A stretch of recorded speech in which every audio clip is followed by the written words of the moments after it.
Thank you for the intro. So yeah, this is where fishery, science, and ocean meet. Again, I'm Whitney Crittenden. I'm with the Alaska Department of Fish and Game. And then 2 summers ago, I got to work with Brooke Ratzat on the History of Float exhibit. And so she came out and spent a day on the Kestrel with us and took some pictures of us diving. And so kind of wanted to take that experience and then expand on that a little bit more. So this presentation will cover the dive fisheries and stuff like that. So when I was invited to talk, I felt like I was getting set up to spend a half an hour with you guys to talk about how awesome my job is. And I'm going to try to not make it sound too braggy, but I have probably one of the best jobs in the Department of Fish and Game. So I apologize if you walk away thinking I just spent a half an hour listening to her talk about how great her job is. Spend a little bit of time introducing myself. For those who don't know me, I'm from Ketchikan. I'm the 4th generation Alaskan on both sides of my family. I graduated from K-High. I went to Western Washington University down in Bellingham for my undergraduate, where I got a degree in biology with a marine emphasis. And then I also have a master's degree.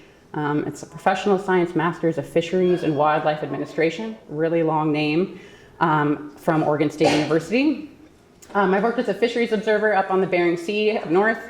And then I spent a lot of my early career at SARA, the Southern Southeast Regional Aquaculture Association, in the research lab. So my current job, I'm the Assistant Area Management Biologist for the Department of Commercial Fisheries. We're a team, there's 3 of us. So my supervisor, Bo Meredith, is the Area Management Biologist. And then I work with also Justin Breeze, he's the other assistant. And between the 2 of them, they have almost 50 years of experience managing commercial fisheries in Ketchikan, and I'm very fortunate to have gotten to work with and learn from them. And so, yeah, that's me. I'm in my dive gear. Probably my favorite of all the field work we get to do. So I'm on the scientific dive team. I'm a calibrated herring diver.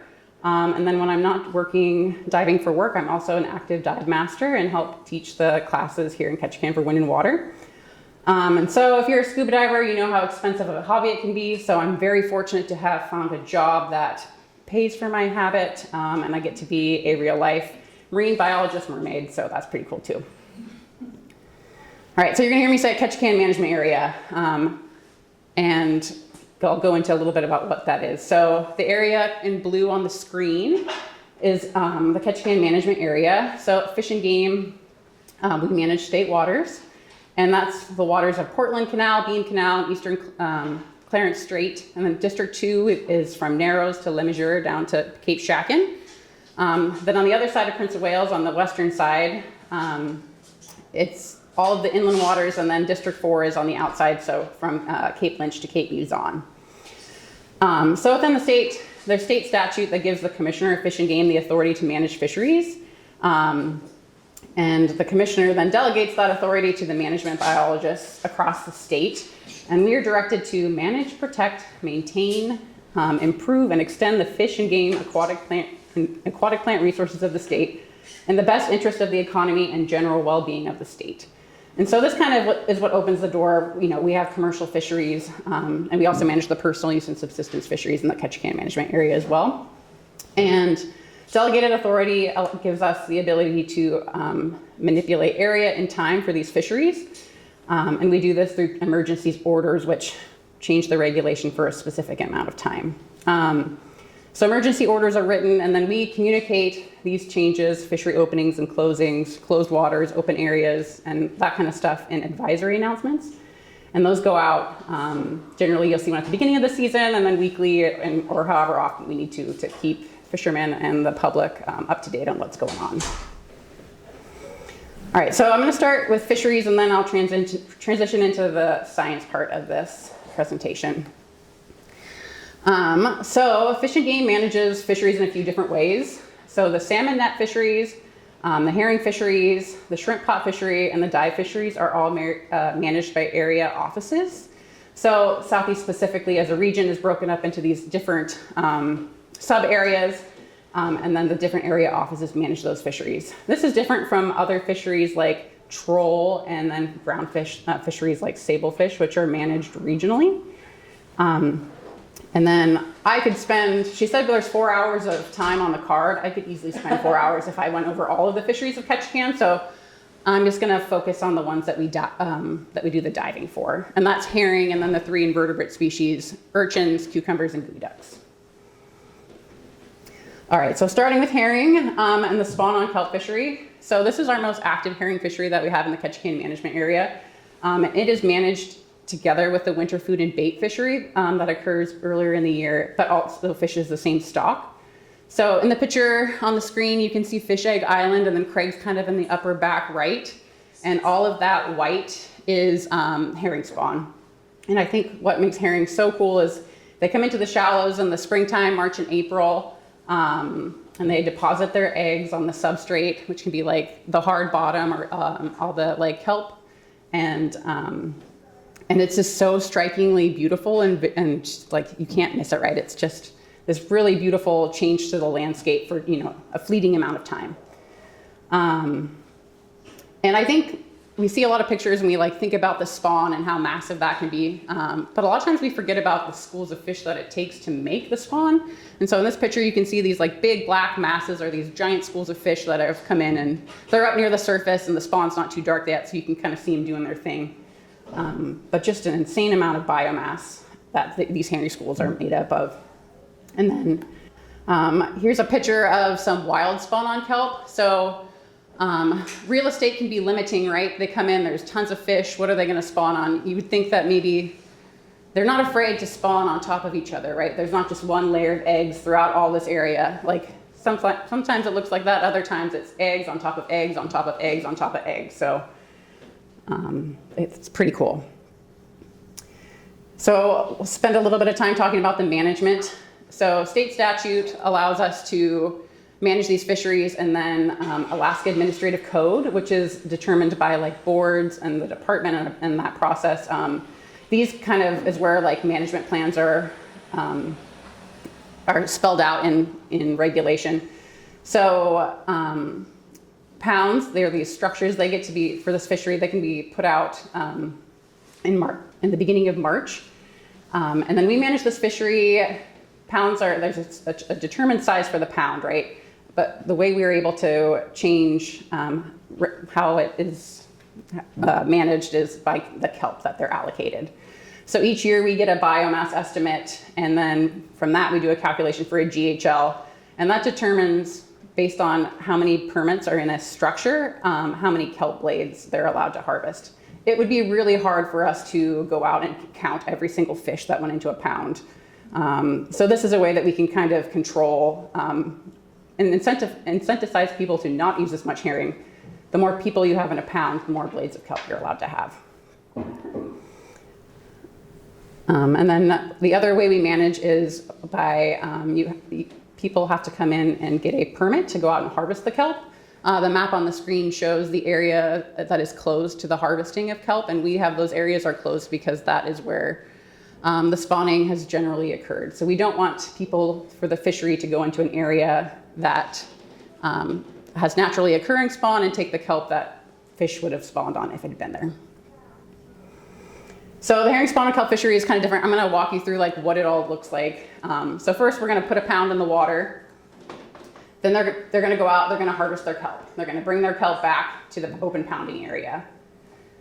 Then they're going to go out and harvest herring. It'd be really convenient if the herring were right next to their pound, but that is not always the case. So they have these things called tow pounds, which are movable pounds. So you'll see them go out, they'll make a set, they'll determine if that's the herring they want, they'll move them into a tow pound, and then this giant seiner will tow the pound back to the other pound that has the kelp sitting in it. So then they move the herring from the tow pound into the pound, and that's when the clock starts. They're allowed by regulation to add herring for 4 more days.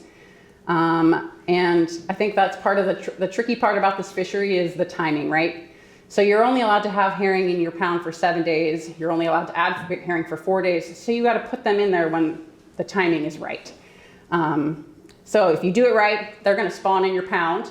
Then after day 7, you got to let your net go, and then some of the herring will leave the area. Some of them alive, some of them dead. Spawning, especially in a closed area, can be stressful, and not all herring survive the spawning events within a pound, and then also like within the wild, right? And then you're left with this really beautiful Spawn-on-Kelp product. And that's what a picture of what that looks like. So there, you've got your macrocystic blades, and they're covered in this beautiful herring spawn. All right, and then, so now I'm gonna transition into the dive fisheries and what those look like. So the dive fisheries are all for invertebrate species. We've got sea cucumbers, geoducks, and sea urchins.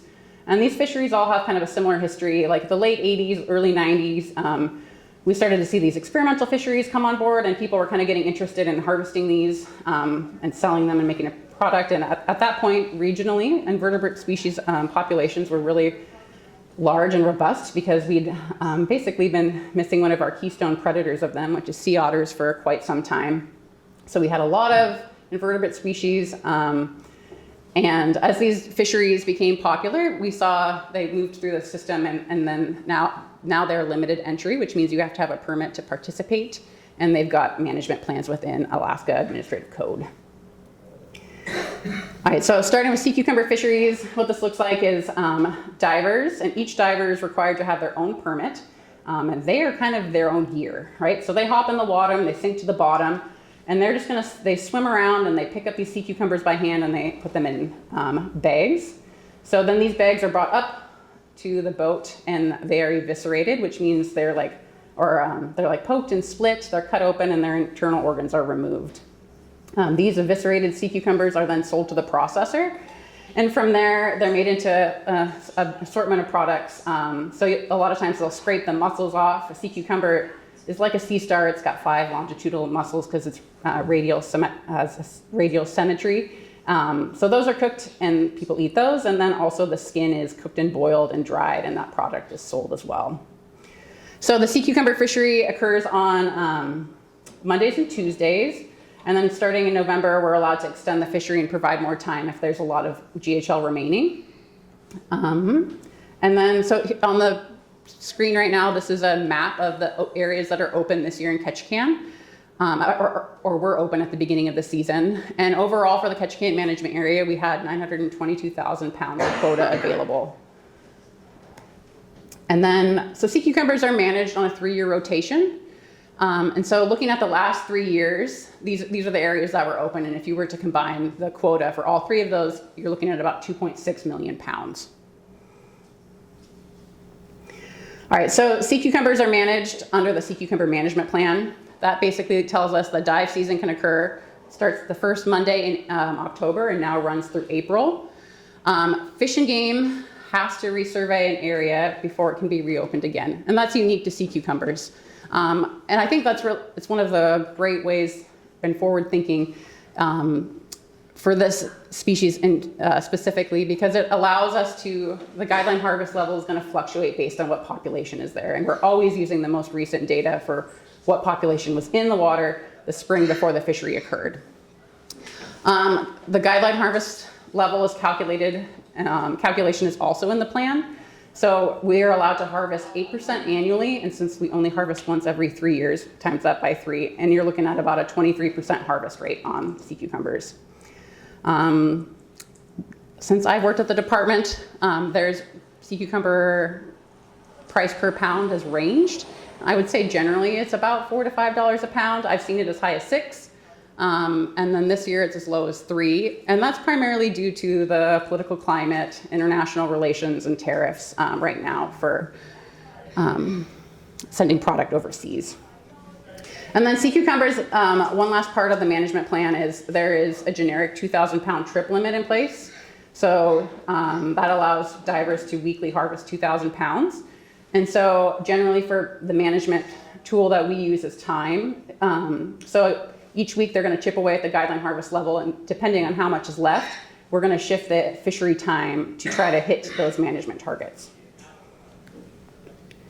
All right, so next I'll talk about sea urchins. They're similar to the sea cucumber fishery, though they are allowed to use additional gear. So an urchin has hundreds, maybe thousands. I've never counted them all. There's a lot of tube feet on them. And if they want to stick to the bottom, they're very good at it. So divers are allowed to use urchin rakes to pull them off. They're very spiny and pokey, and it's nice to have a tool where you're not using your direct hands to do it.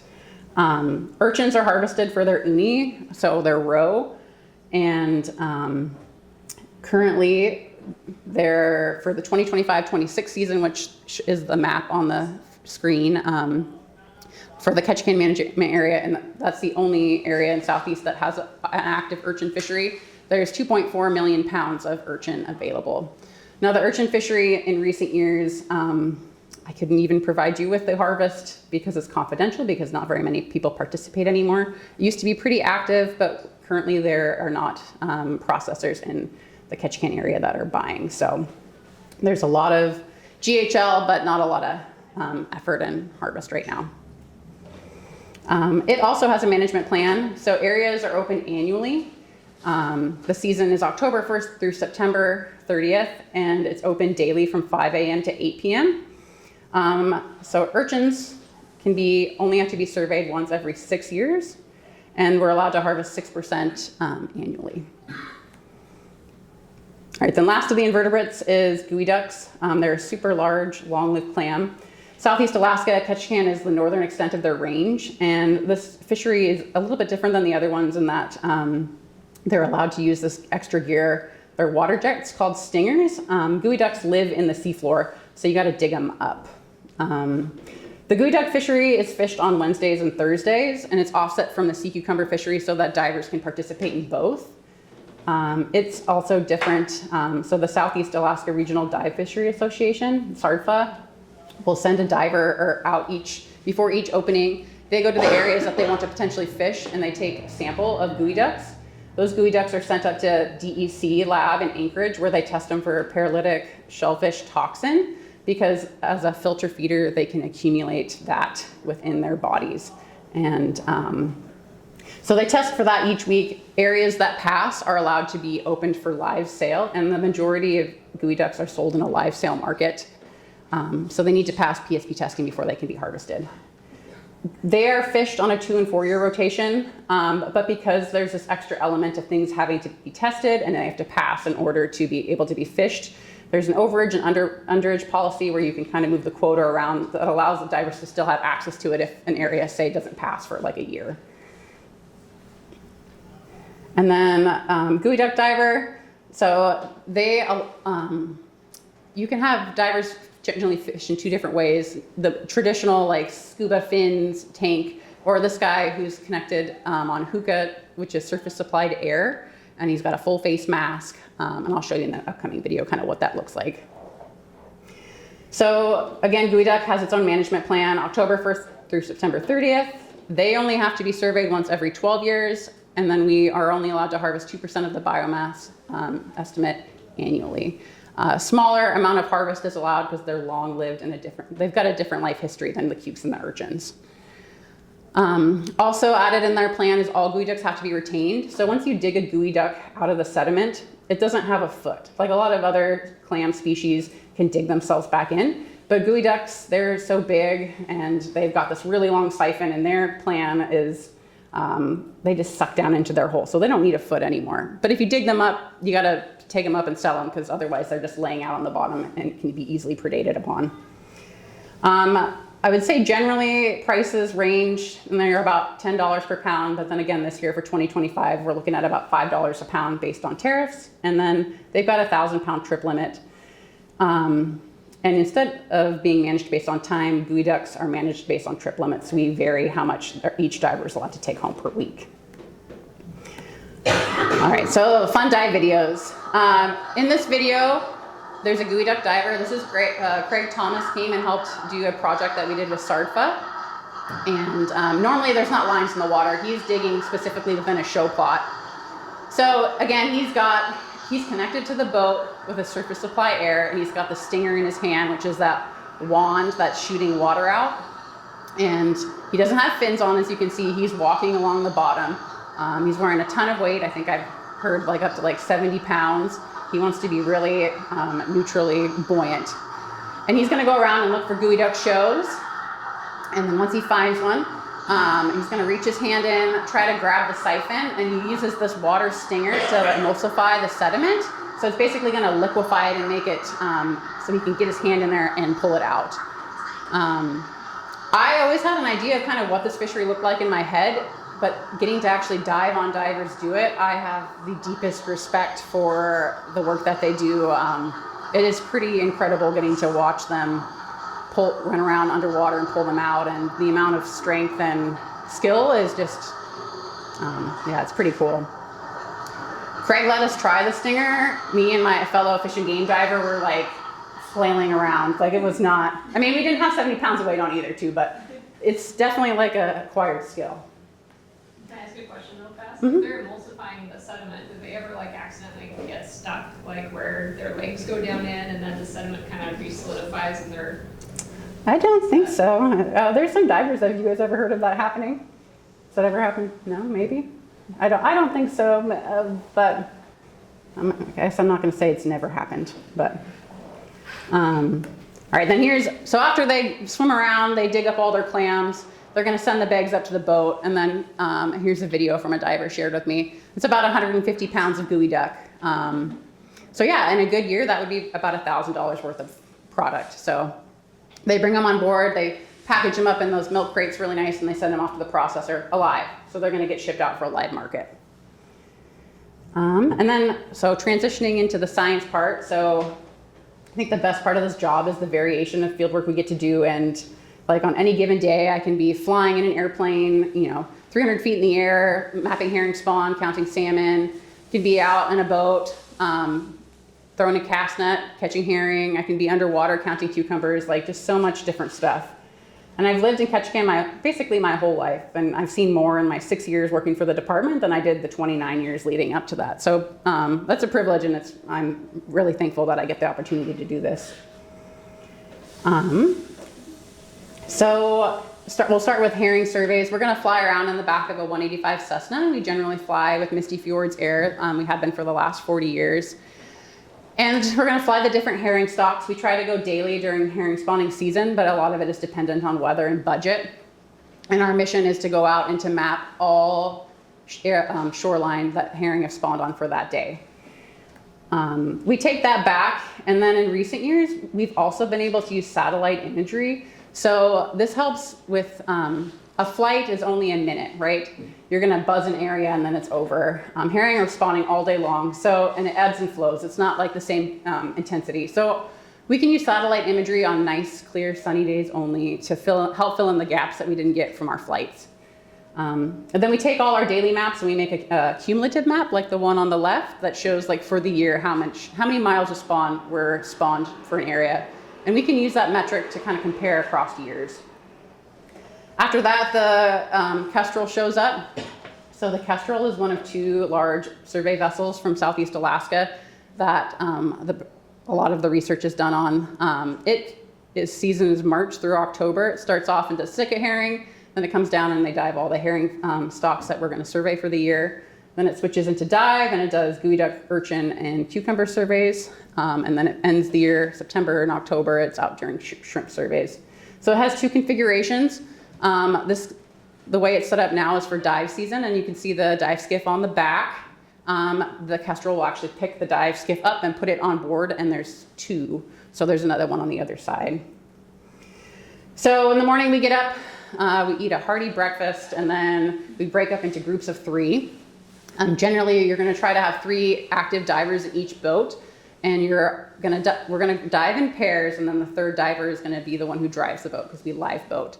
And then that switches throughout the day, so we kind of rotate through.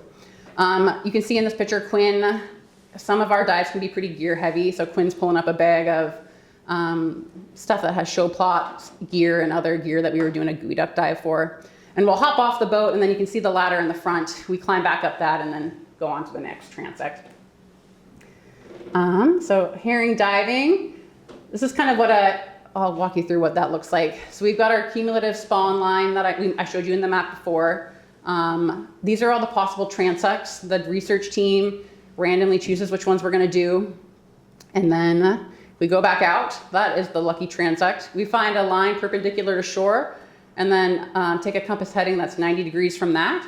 And then once we start at a randomly determined amount of meters in from the beginning of the spawn, we put our transect square down, which is out in the exhibit if you want to go check it out. And then every 5 meters, we're going to take an estimate of the eggs deposited on the bottom. And then, so here's kind of a video of what that looks like.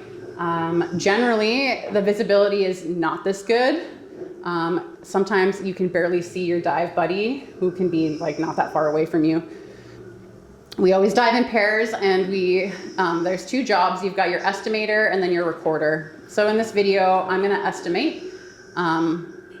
So I'm counting along to see where I need to start where I'm gonna put my square down at, following my compass heading. And then once I get there, I'm gonna use an assortment of techniques. So some general rules of thumb we use when we're doing our estimate is like one single layer full of eggs is 40,000 eggs. A skein is about 10,000. There's different types of vegetation that they'll lay their eggs on. So macrocystis kelp is a blade, but there's other like fir and eelgrass, and it makes more of like a cylinder shape with the eggs around it in a circle. So I'm gonna spend some time looking. The other fun part about this is it's not always just on the bottom. So the macrocystis kelp can be in the water column. So sometimes you'll be estimating this way and this way. And you only want to count what's inside your square. And I'm taking my time and trying to make sure I come up with a good count. Once we take all of this data that we collect, there's age from scales, there's weight and length data, and that all gets combined into a bunch of math, which determines the biomass. And that biomass is used to determine the biomass that spawned that year, and then we also use that data for the forecast for the following year. So the recorder, while I'm taking my time to do my estimate, is gonna write down depth, substrate, the type of vegetation, a couple other things. And then they're gonna sit there and they're gonna hold this string, and that's basically the only thing that connects us as I swim 5 meters up to do the next transect. All right, and I'm gonna flash some numbers at him for how many eggs I think is in that, and then off I go. We're gonna do that over and over and over again all day long. So we'll talk a little bit about the other dive surveys. In this video, you can see these are our transect rods. And again, we're gonna follow a compass heading, and we're gonna count the species underneath the rod. So just a quick visual. So the Kestrel shows up, it drops us off. 2 divers, we're at the shore, same thing, a line parallel to the general shoreline and then 90 degrees out. And we've got a 2-meter rod for sea cucumbers, and we're gonna swim all the way down to 50 feet, plus or minus the tide correction. And we're gonna count every single sea cucumber that's under our rod, that's at least 50% within our transect. Urchins are similar, except it's a little more complicated. We have to do some thinking. We do it in intervals. So like the highest urchin populations are in 0 to 33 feet, again, plus or minus the tide correction. So we stop a couple times. We do 0 to 33 feet, record our count, 33 to 40, and then 40 to 50. So 3 intervals, and that goes into, we also take measurements of their tests from a subset of them, and that's what goes into determining their overall biomass. And then last, but not least, geoducks, which are more challenging, right, because they're in the sediment. We do our general census, which is swimming our transects with our 1-meter rod. Geoducks, we sample known beds, so it's a little bit different than cucumbers. We're going to specific areas, not just the area overall. And then we also do this additional survey, which is show plots. So we set up a 1 by 10 meter long transect, and we go 3 different times. The first time we go and we mark all of the geoducks. The second time we go, we find more geoducks. And the third time we go, we're hoping that we don't find any more geoducks, and we all agree that that is the number of geoducks that are in that show plot. And that just helps with, because they're harder to see, we don't want to underestimate the biomass, which would result in lower guideline harvest levels. So this provides the opportunity for us to say, we're probably missing some when we're doing our other census. This is the ratio of what that looks like. And then I thought, if you guys want to play a fun game, is this or is this not a geoduck? So I'll make it easy to begin with. When they're out in your hand like Maddie's, very easy to tell, geoduck. When they're in the sediment, and that's kind of what it looks like. It's shaped like a figure 8, an infinity sign. It's really white in color. They tend to be bigger, about this big around for the hole that they make. Do you guys think this is a geoduck after saying the last one? Ray does not, very quickly. She does not think that's a geoduck.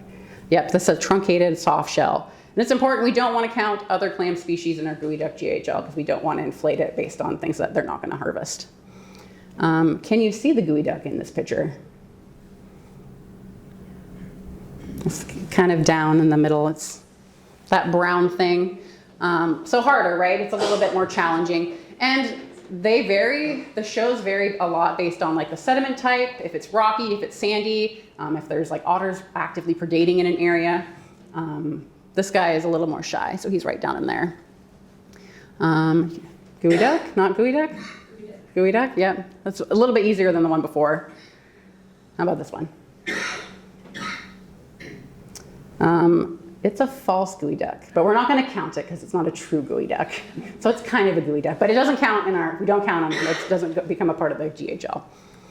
And then we really like when they show like this. It makes it very easy to count them. So sometimes when there's no predation and it's, they're happy, there's lots of current, they're living their best life, they'll be, sticking really far up out of the sediment. And then I just want to end on, it's not just me and the managers in this office that do all this work. There's, right now there's 18 active scientific divers on our dive team. And we're made up of biologists who do an assortment of jobs from all across the region. There's managers, there's researchers, we've got salmon people, we've got a port sampler, and we've got people who work for the groundfish program. So it takes a lot of divers and time underwater to do all this work. And then also the crew of the Kestrel. So Lido, Captain Lido's down in the bottom. Next to him is Eric. He's the old first mate. We have a new first mate, Mike, and McLean. He's our cook and deckhand, and they do every trip. So they're gone every other week from April through October, out getting the Kestrel to where it needs to go, keeping us safe. They're the glue that keeps everything together. Yeah, and I think getting to be a part of the dive team, like nothing bonds you stronger with your fellow coworkers as like being hypothermic in March, counting herring eggs, and like, nothing really quite makes you feel as alive as like doing a cucumber survey and having a sea lion like buzz you at like, 6 inches from your head at 35 miles an hour. So this is my favorite part of the job, and yeah, I really appreciate all the people I get to work with. And yeah, sorry, this was really long, but questions or? Well, I definitely, we've got one that we always frequently comes up whenever we have school tours come through. So what advice would you give for kids who are going through the exhibit and they're middle school or high school and they're saying like, this is cool, how do I pursue this? Yeah, so if you want to be a research diver for the state of Alaska, you need to be a fisheries technician or a biologist. So, and to be a biologist, you have to have a bachelor's degree. So if that's something you're interested diving on this dive team specifically, I would encourage them to go and do that. Wind and water in town, like if you're in Ketchikan and you want to learn how to dive, you can do that at a pretty young age. They offer dive classes. You start in open water, and then there's all kinds of classes from there. So yeah, don't feel like you have to wait till you're older to become a diver. And then yeah, I also suggest if you think you want to do this, to do a bunch of diving first and make sure, one, that you feel comfortable doing it, two, that you like it. The diving up here can be very different from what you would do on like a tropical trip to the Bahamas. The herring diving we do has basically zero visibility. So like, it's good to know that like going into it. But if they're interested, you should definitely do it. It's the best job ever. What's your percentage of like field work versus office work? For me, it's really dependent on the season. So herring, we do herring in March and April, and then we do a couple dive trips, week-long dive trips, and shrimp, I don't know. I'm gonna say like 40%, but it varies. So we do so many different fisheries, and like it's very seasonal, which makes this job really great, because if you're like, I really don't like this, like 2 weeks later, you're doing a completely different fishery or a different type of field work. So keeps it fresh. We had a question out here in the back. I was going to ask about the visibility issues I see the pretty strong currents running around down here that keep things stirred up. Can you evaluate that before you go down, or do you just taking chances? Well, yeah, I mean, so you're allowed to, at any dive you don't feel comfortable, you're not only allowed, you're encouraged to call the dive. So you always have that, right? If you hop in the water and you can't see and you don't feel like you're able to accomplish the mission safely, the dive should be called. That being said, I've dove some very horrendous herring dives that where I'm flashing my numbers to the diver who's with me, very close to their face. And most of those dives are pretty shallow. You'll start, herring can spawn intertidally. So we can start our transect, I should have showed that video, walking in our scuba gear up the beach to start with the eggs walk. And when we're doing the herring diving, we're always connected by that string. So, my dive buddy, I might not necessarily be right next to them for those few moments, but I should always be able to come back and find where they're at. As for currents, I've called dives that we've hopped on for transects before that the current was too strong and I felt like it wasn't safe for us to finish. Sometimes we can go back if we're doing an area multiple days and try again another day, or try again later in the day, because the tide is always changing, and slack tide, you generally can have less current in places. So a couple ways we can get around that. You mentioned shrimp surveys. How are those conducted? So we do shrimp surveys in the fall. We take the Kestrel out. All of the stuff is taken off, and instead of the, what are these called? Those are, whatever they're called, they're taken off, and there's the whole back deck. We've got strings of 5 pots. Yeah, and so we set the pots. They're set in the same place every year. Then we go back and we count the shrimp. And then that is used to kind of give an estimate of abundance. We don't have a stock assessment as fancy as the other species. This is more just kind of looking at changes in time and catch per unit effort and abundance of shrimp in areas. What's something really unique or just cool that you found while diving? Oh, it was really hard for me to not make this entire presentation you to bring photos. So the sea slugs, they are my favorite. We have the most awesome, they're all really, they can be this big to this big. We've got some that are bright orange. And they're just really beautiful and tiny and fragile, and yeah, they're my favorite. The sea lions are really cool too. That's a good way to get your heart rate up real fast. They're generally pretty friendly. I haven't had any really try to do any harm, but yeah, they're fast and they're not afraid to get close. Is that an octopus under a shell? Yeah, that was on the outside of Gravina. So these are different from the great Pacific octopus that you mostly see pictures of from around here. It's a little ruby octopus. It's this big, and he's living inside a tiny clamshell. Can you speak to some of the other resources and things that people can plug into to learn more about the work you do, or just get more involved with fisheries? Yeah, so Fish and Game, if you're interested and you want updates on what's happening, we've got this advisory announcement system. You can go in and you can put your email in, and you can pick which fisheries you're interested in hearing about, and it will send you the announcements to your email address. So you can be up to date on what's going on with cukes. Every week you could be in the know. The Fish and Game website has got some good resources for history, and there's a lot of, if you're into numbers and tables and figures, there's all kinds of those.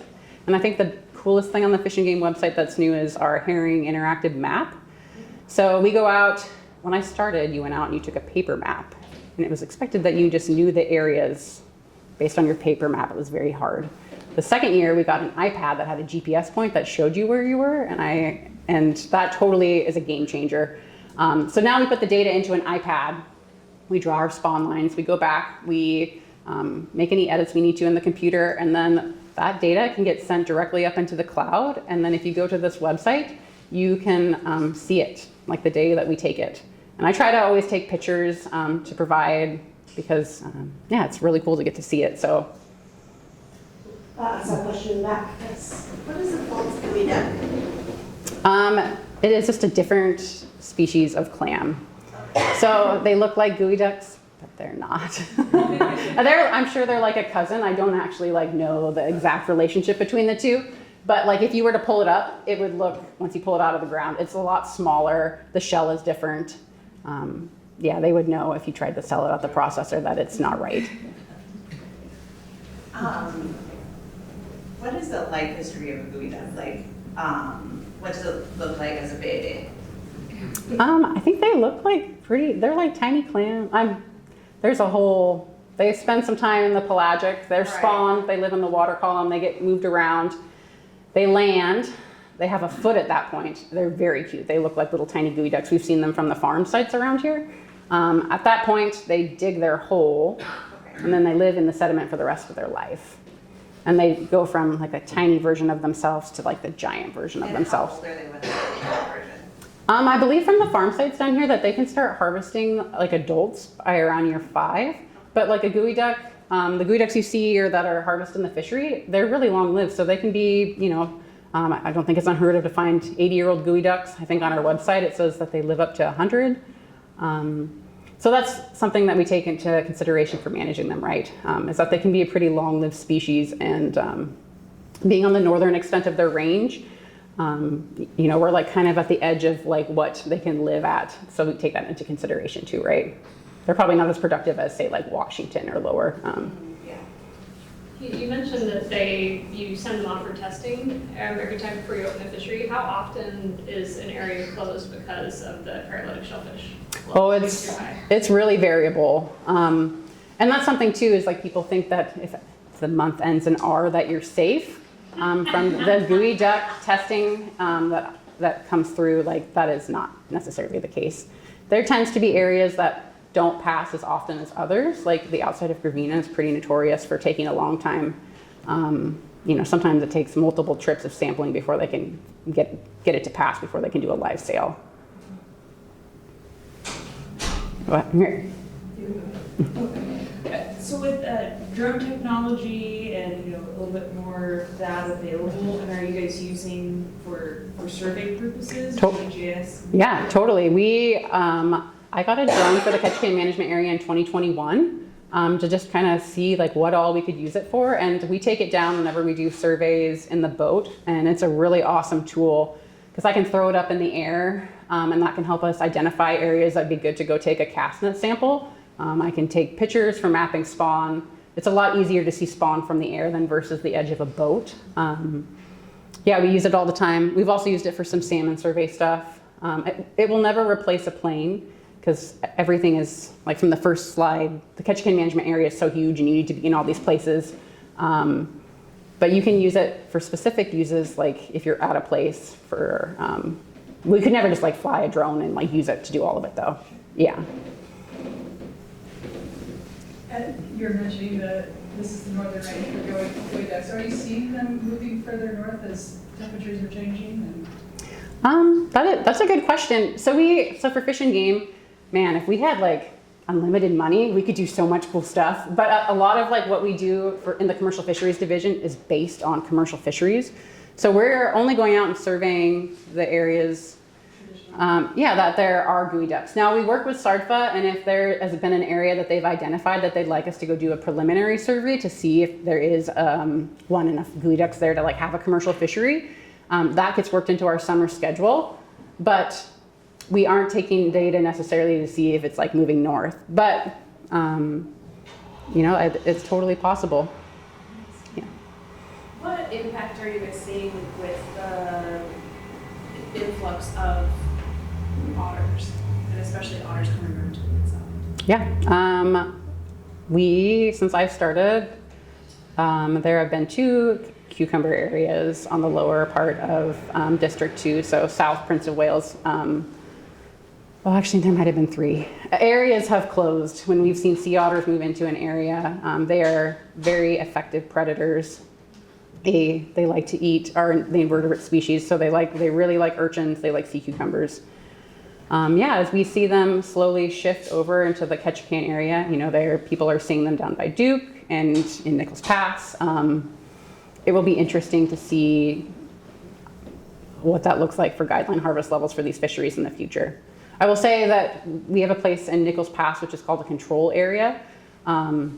Nichols Pass is just out here, and it never gets fished. So we collect and we go out and survey it every year. So that data is a really great way to look at an area that is not being influenced by a fishery, that is just cukes and they're predators like doing their thing.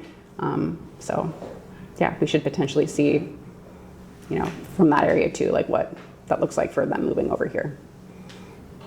Have you seen any green crab influence yet? No, yeah, so green crab is a hot topic, and the more people are looking, the more we're finding them. Green crab tend to live intertidally, so there isn't necessarily a huge overlap right now between where green crab are and the invertebrate dive species. And I think a lot of what the concern is that they are going to, they could interact and compete with juvenile Dungeness crab and the red rock crab, and because they're fighting over the same resources. And then another concern we have with the invasion is related to, they like to destroy eelgrass beds. And eelgrass beds are really great habitat for young salmon and really just like anything young and small. It's a great place to hide from predators. So not necessarily for the dive fisheries yet, but we'll see what that looks like as time goes on. All right, well, we have Whitney as a captive audience here until she escapes you all. But before we do our clapping and our thanks, what's a good way for people to get in contact with you should they have more questions or want to learn more? Oh yeah, I should have put my email on here. It's my name, Whitney.Crittenden @alaska.gov. All right, excellent. Well, thank you, and thank you to Whitney for joining us today.